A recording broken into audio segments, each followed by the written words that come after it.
ეთერში ვართ. მოგესალმებით. ყველას.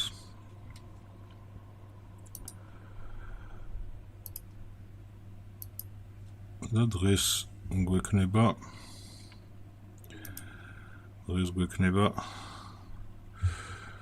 სტრიმი, რომელზეც გამარჯობა. რომელზეც გავმიხილავთ აი ამ bugs და პლუს თუ შეკითხვები გექნებათ, გაგცემთ პასუხებს შეკითხვებზე.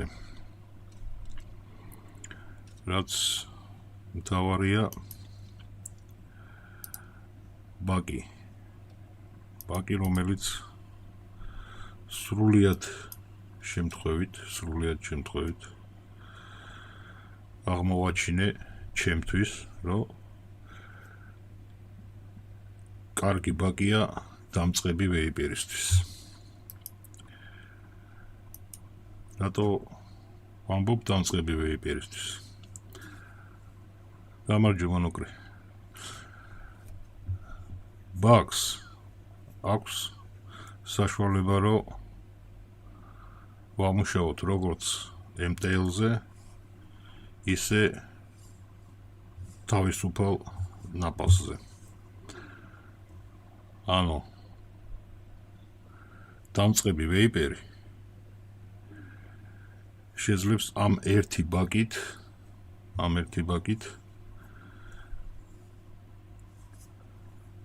გაიგოს რა არის MTL და რა არის თავისუფალი ნაპასი. და პლუს მაგას სხვადასხვა ნიუანსებია კიდე, რომელსაც აი სტრიმის მსვლელობის დროს ვიტყვი. მოდი ახლა გადავიდეთ ჩემაგიდაზე და ვნახოთ რა ბაგია ეს უფრო ახლოდან.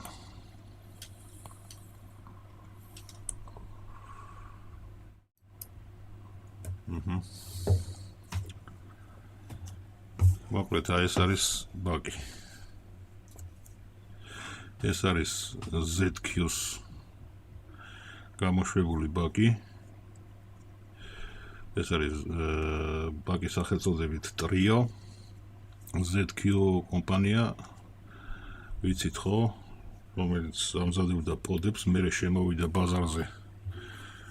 გააკეთა ეს არაჩვეულებრივი მოდი. ამასთან ერთად გააკეთა ეს ბაგი და გააგრძელა მერე ისევ პოდების გამოშვება. მოდი გავხსნათ ახლა ეს ოთი და ვნახოთ რა დევს შიგნით.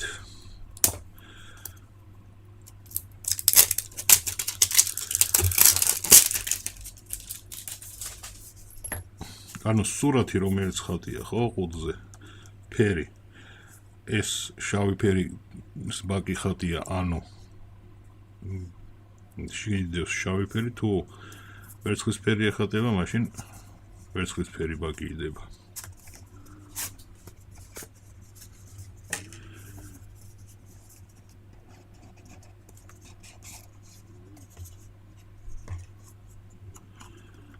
ვიდეოს აქ ყუთი რა პატარა ჩასადები რაღაცა, რაც არის სახელმძღვანელო ამ ბაგის და შიგნით დევს ესეთი პატარა კოხთა ბაგი. ბაგი არის 23 მმ დიამეტრი. კიდევ ვნახოთ რა გვიდევს ყუთში.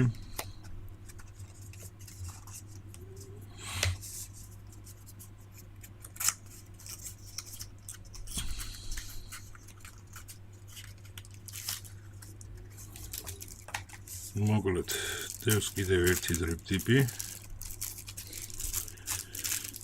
რინგები, ბამბა, მოდი გავხსნათ ბარემ.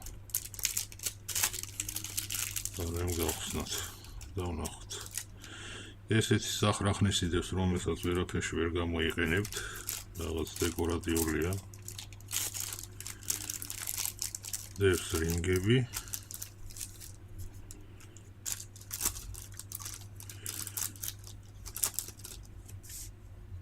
ვინტებიც დევს.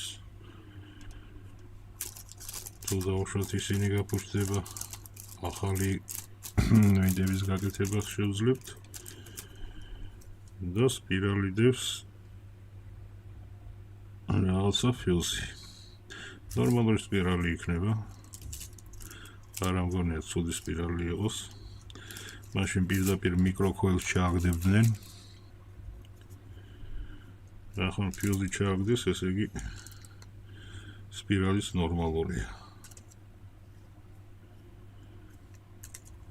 და ბამბა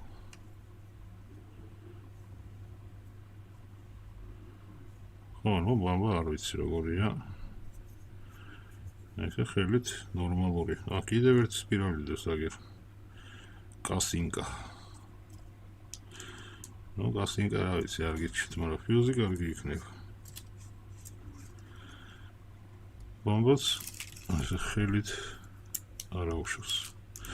ნამდვილად არ აუშვს, როგორც გრძნობ, მაგრამ ისე მე არ მიყვარს იმ ბამბის ხმარება, რომელიც მოყვება ხოლმე, რა ვიცი.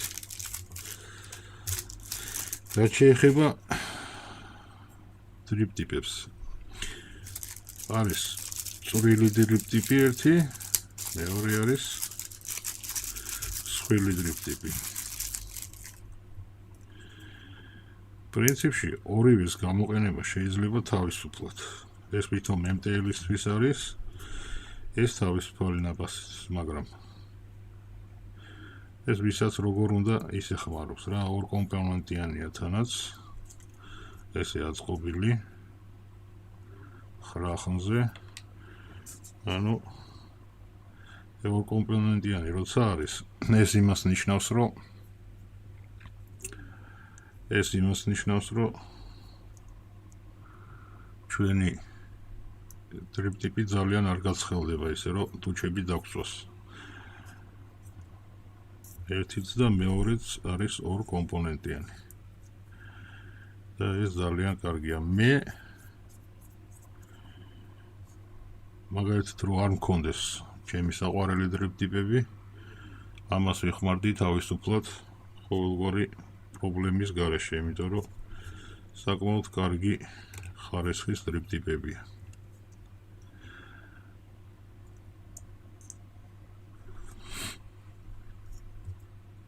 და უხდება კიდევაც.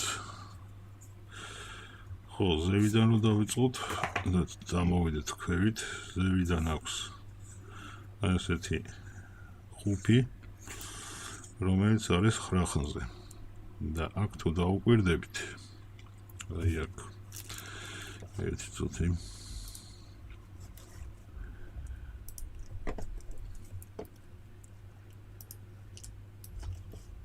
აი აქ თუ დაუკვირდებით, შევატყობთ აი ამ ჩაჭრილებს. აი არის ხრახნი და შემდეგ ჩაჭრილია. ეს იმისთვის არის, რომ როდესაც თავსახური ბაკის არის ხრახნზე, არის იმის ვარიანტი, რომ თავსახურის დახურვის დროს დააწვეს ჰაერის სითხეს და სითხემ გამოიზრჟონოს ქვევიდან. და ეს რომ არ მოხდეს დაჭერის დროს, ამიტომ უკეთდება აი ეს ღარები. ანუ ვინც იცის, ხო? რა ხდება ამ დროს? ის ყოველთვის თავის დიზაინში ამ ღარებს ამატებს. რა თქმა უნდა, ეს დამატებითი სამუშაოა, მაგრამ სამაგიეროდ ჩვენთვის ძალიან კარგია, ანუ ვეიპერებისთვის ძალიან პრაქტიკულია. რომ მოხსნათ ხუფი, ჩვენ ხედავთ აქ საკმაოდ დიდ ღარებს იმისთვის, რომ ჩავასხოთ სითხე. პლუს ამას აი აქ სადმე გვერდზე რო დავასხოთ, ხო, ერთი წვეთი ან ორი წვეთი რო დაესხოს. სითხე ჩავა შიგნით და არ გადმოვა გარეთ. და არ დასრულდება ბაკი გარედან, რაც ძალიან დადებითი თვისებაა. ბაკს აქვს სამი ვარიანტის საჰაერო. ერთი არის ზედა საჰაერო. ზედა საჰაერო პირდაპირ აქედან შედის ჰაერი და აი აქვე გამოდის. რატომ არის ეს კარგი დამწყებისთვის? იმიტომ რომ დამწყებისთვის ძალიან ხშირად ისია რომ აი მაგალითად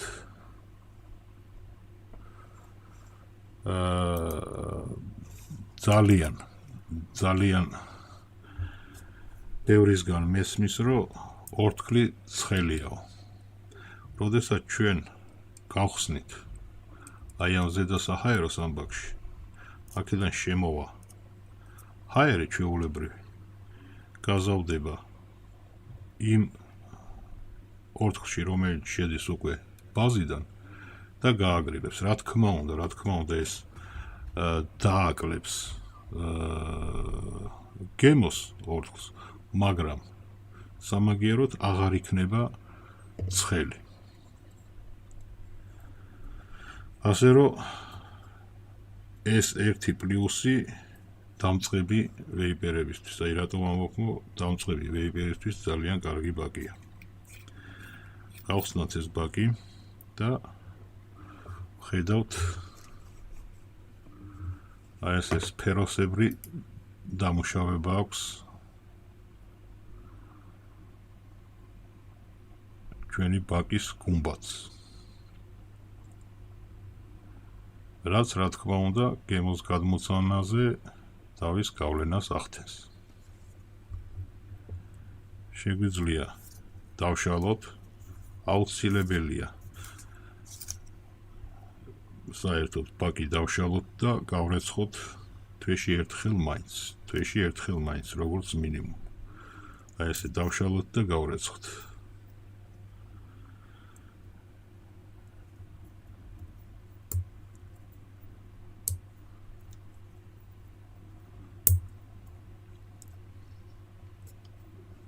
ეს ზედა საჰაეროს სარეგულირებელი რგოლი და ეს ბაკის შუშა, როგორც ესეთი.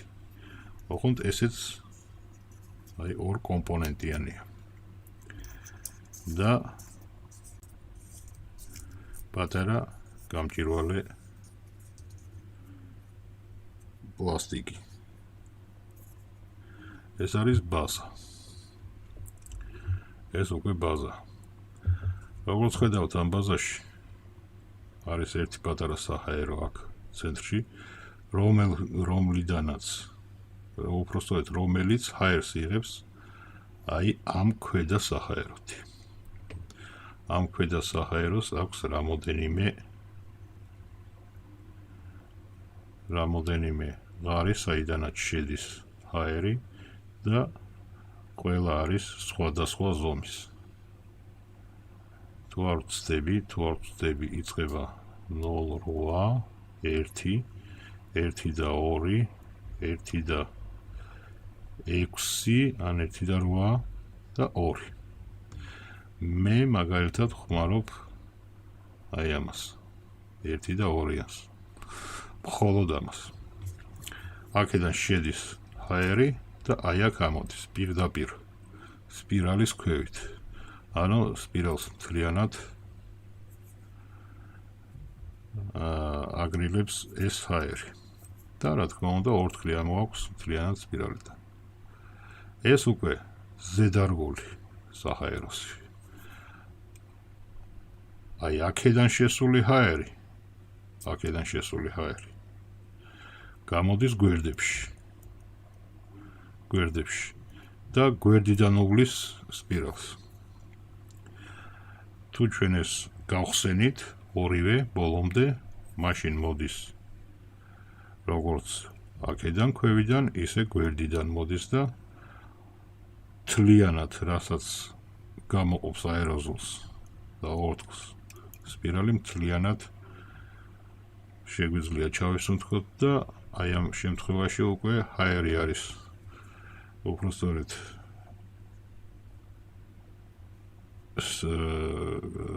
ნაპასი არის უკვე თავისუფალი, იმიტომ რომ ორივე 2 მილიმეტრია და 4 მილიმეტრი უკვე საკმაოდ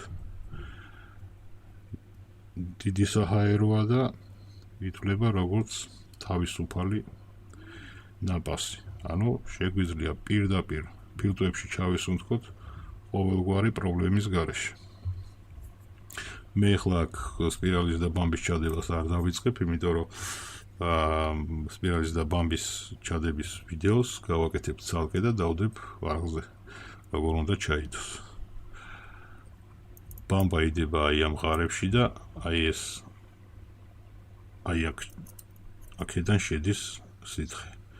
და თუ შევხედავთ, აი პირდაპირ ძირზე არის აი ეს 3 წერტილი, ხო, არის საიდანაც შედის სითხე ბამბაში. ანუ ჩვენ სითხეს ბოლომდე მოვიხმართ. ბაკში სითხე არ დარჩება. და ქვედა მხარეს უკვე ეს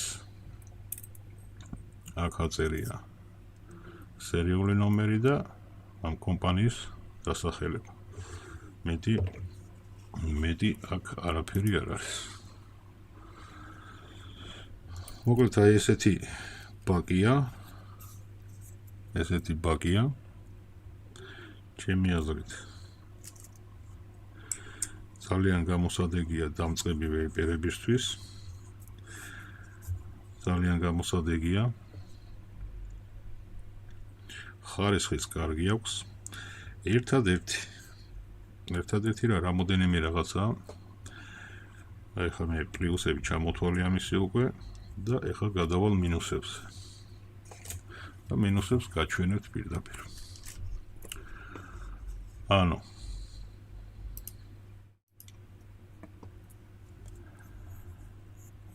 აი შეხედეთ რა ხდება აქ.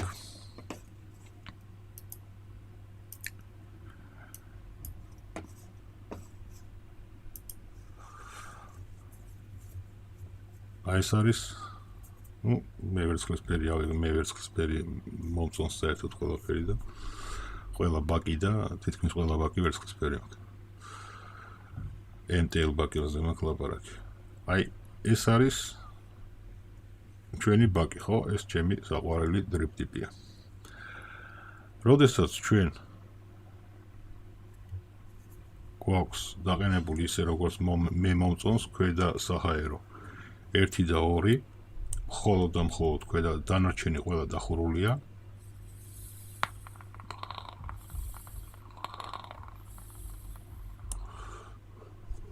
ვღებულობთ აი ესეთ სუფთა MTL ნაპასს.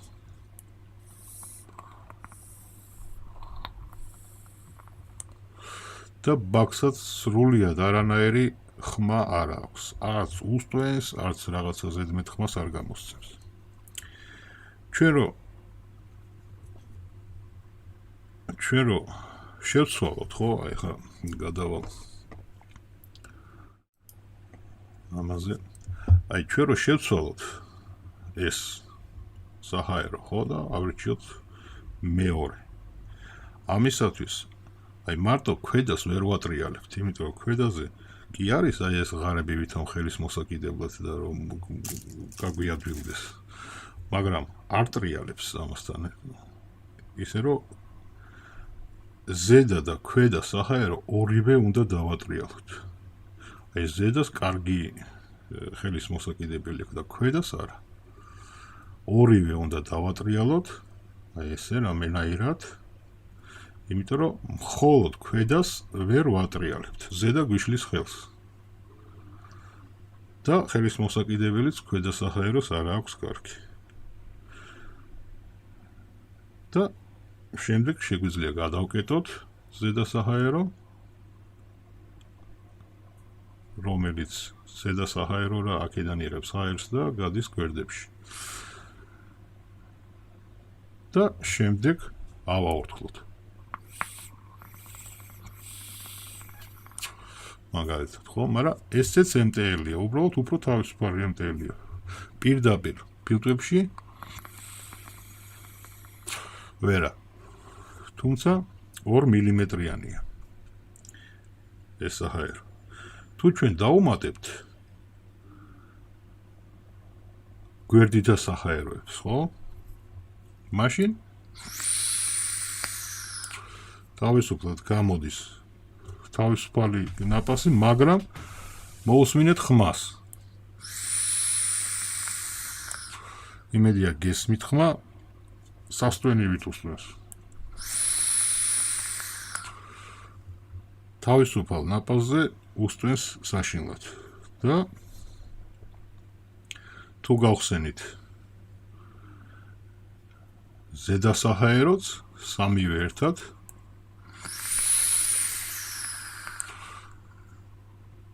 მაინც უსტვენს და აი ამ შემთხვევაში უკვე დრიპ ტიპიდან უშვებს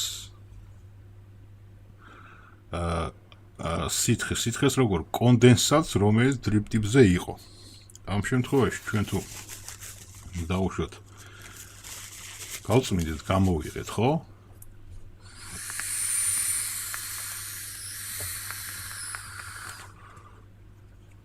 მაინც გროვდება და მაინც მოდის პირში ეს სითხე. დავუშვათ. გამოცვალოთ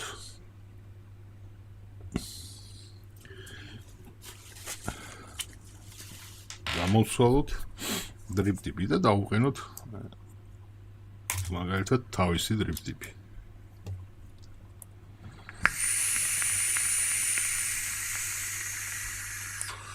მაინც მოდის, ოღონდ იმ რაოდენობით არა უკვე, იმიტომ რომ ის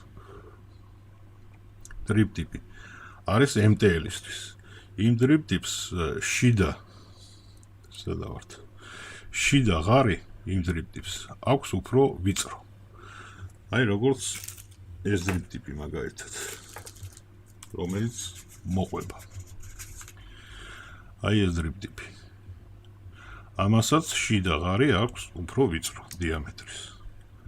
როდესაც ჩვენ ვაყენებთ უფრო ვიწრო დიამეტრის ღარს, მაგ შემთხვევაში ჩვენ უნდა მოვიხმაროთ MTL-ს. თუ ჩვენ მოვიხმართ თავისუფალ ნაპასზე, მაშინ დრიპ ტიპი აუცილებლად უნდა გამოვცვალოთ, იმიტომ რომ ეს დააგროვებს ვიწრო დრიპ ტიპი დააგროვებს კონდენსატს და ეს კონდენსატი პირდაპირ ჩაგვესხმება ჩვენ. ამიტომ უნდა შევცვალოთ აუცილებლად, დავაყენოთ ცოტა რა ის მეორე ღარი განიერი დრიპ ტიპი და ამ შემთხვევაში უკვე სულ თავისუფლად შეგვიძლია მოვიხმაროთ თავისუფალ ნაპასზე და არანაირი პრობლემა არ იქნება. სითხე აღარ წამოვა უკვე. სითხე რა იყო და კონდენსატი, იმიტომ რომ ეს უკვე კონდენსატს აქ აღარ იყიდებს. თუ გადავედით MTL-ზე, ხო, დავკეტეთ დავუშვათ ეს ზედა საჰაერო და მეორე საჰაეროც დავკეტეთ, ხო? აი ეს ზემოთა, რომელიც გვერდიდან გამოდის მერე უკვე ბაზაში. მაშინ ჩვენ MTL-ზე თავისუფლად შეგვიძლია მოვიხმაროთ ეს დრიპ ტიპიც. ისე რომ არანაირი პრობლემა არ იქნება, მხოლოდ ეს დრიპ ტიპი რო გამოვიყენოთ. ეს დრიპ ტიპი განიერი რომელიც არის, მიდის როგორც MTL-ზე, ისე თავისუფალ ნაპასზე. მაგრამ ჩვენ თუ გამოვიყენებთ ამ დრიპ ტიპს, უფრო ვიწრო რომელიც არის, ხო? მაშინ უნდა მოვიხმაროთ მხოლოდ MTL-ზე. მე ეხლა ჩემ ბაქს ვხმარობ MTL-ზე, მხოლოდ MTL-ზე ვხმარობ. და ამიტომ ჩემი MTL დრიპ ტიპი, MTL-ისთვის დრიპ ტიპი, ანუ აკეთებული მაქვს და ვხმარობ ასე. მაგრამ თუ გავხსენი საჰაეროები და თავისუფალი ნაპასი წამოვიდა, მაშინ აუცილებლად უნდა შეიცვალოს სკრიპტები. თუ არ გვინდა რომ დავლიოთ კონდენსატი.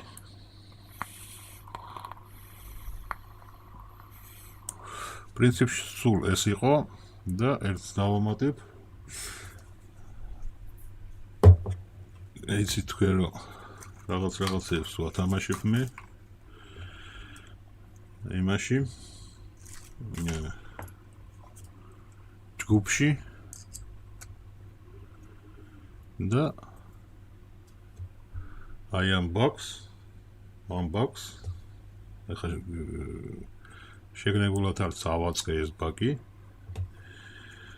იმიტომ რომ ჯერ ერთი სხვა ვიდეოს გადაღება მინდა თვითონ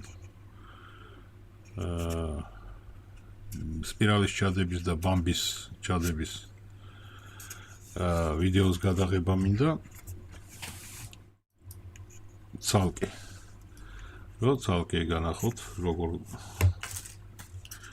როგორ კეთდება ეს ამ ბაგზე და პლუს მაგას აღარ ვიხმარე ეს ბაგი იმიტომ რომ მინდა ჩემ ჯგუფში რა ჩვენ ჯგუფში უკვე გავათამაშო ჯგუფში რომელიც შევქმენი იმაზე Facebook-ზე ჩემი YouTube არხის გამომწერებისთვის მხოლოდ იმ ჯგუფში სხვა მეტი არავინ არ არის. მხოლოდ ის ადამიანები არიან, ვინც გამოიწერა ეს YouTube არხი და ეხლა საქმე იმაშია, რომ ჩვენ YouTube-ის ფორმატი არ გვაძლევს საშუალებას, რომ ურთიერთობა მოხდეს რაღაც კითხვა-პასუხი და ესე შემდეგ. აქ კი არის კომენტარები და ისინი ვიდეოს ქვევით გირჩება საშუალება, მაგრამ მაგ კომენტარებში რაღაც ზედაპირულად შეიძლება პასუხი გასცი ადამიანს კითხვაზე, მაგრამ ისე რომ ყველაფერი დაწვრილებით გამოკითხო და შესაბამისად დაწვრილებით უპასუხო, ეგეთი რაღაცა აქ შეუძლებელი ხდება და Facebook-ზე ძალიან მარტივია. იქ მესენჯერიც არის, სადაც თუ რაღაცა ვიღაცამ ვერ გაიგوان, მე ვერ გავიგე რას მიხსნით და როგორ მიხსნით, შეგვიძლია მაგალითად მესენჯერით გავისაუბროთ, ხო? რაც შეეხება Facebook ჯგუფს, აი სად არის, აი აქ არის კუთხეში QR კოდი შეგიძლიათ მობილურებით დაასკანეროთ ეს QR კოდი და გადახვალთ პირდაპირ ჯგუფის გვერდზე. კარგად წაიკითხეთ იქ პირობები ჯგუფში გაწევრიანების და ამის შემდეგ შეძლებთ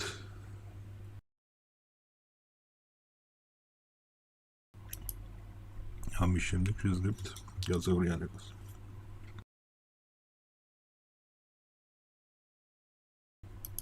უგაცრავად გადამცდა ის სითხე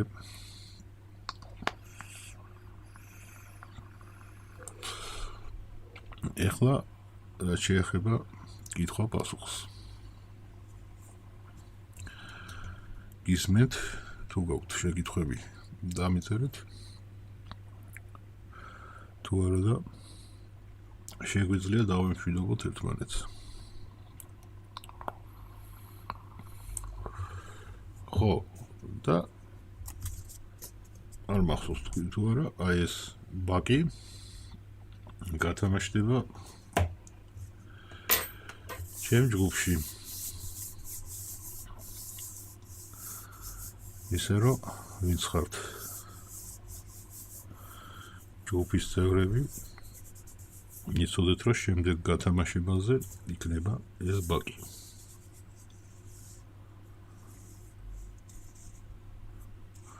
კარგი, როგორც ჩანს, შეკითხვები არა გაქვთ, შეგვიძლია დავემშვიდობოთ ერთმანეთს მომავალ სტრიმამდე.